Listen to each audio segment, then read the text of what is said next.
राधा बनने को सब चाहे, माता सीता सी कोई नहीं। सब कृष्ण के प्रेम में भटक रही, संग राम के वन में कोई नहीं। सब कृष्ण के प्रेम में भटक रही, संग राम के वन में कोई नहीं। ये क्यों कहते हैं धोखा खा गई, रो रो वक्त गुजार रही। सब ढूंढती रही है राजभवन, सीता सा वन पथ कोई नहीं। फिर कहाँ मिलेगा सत्य प्रेम, जो कर्तव्यों से जूझी नहीं। वो जनक सुता महलों की ज्योति, वन आकर भी बुझी नहीं। बिता दिया कांटों में जीवन, फिर भी लंका की हुई नहीं। राम हुए बस सीता के, वो और किसी की हुई नहीं। राम हुए बस सीता के, वो और किसी की हुई नहीं।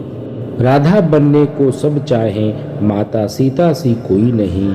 सब कृष्ण के प्रेम में भटक रही, संग राम के वन में कोई नहीं। राधा बनने को सब चाहे, माता सीता सी कोई नहीं। यह सुंदर रचना अमित प्रेम शंकर जी की है। चैत्र माह की शुक्ल पक्ष की नवमी को श्री राम और वैशाख माह की शुक्ल पक्ष की नवमी को श्री सीता जी का जन्म हुआ।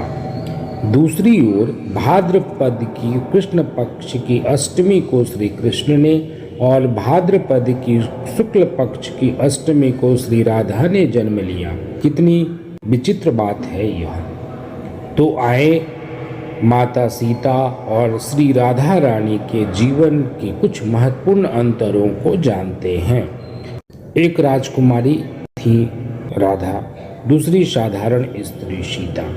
राधा को रानी कहा जाता है, जबकि सीता को माता। माता सीता प्रभु की पत्नी व सेविका है और राधा जी प्रेमिका है। माता सीता ने पत्नी धर्म निभाया तो राधा ने प्रेमिका का धर्म।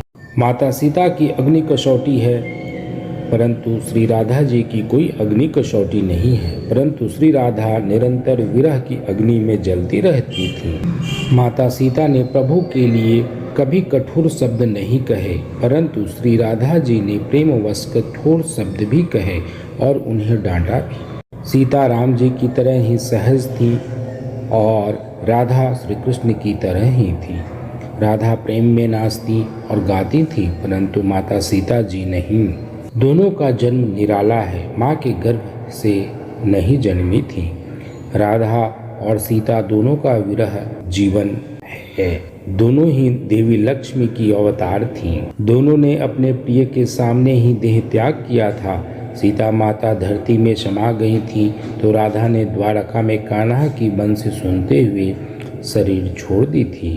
दोनों को ही अपने प्रिय का वियोग सहना पड़ा था।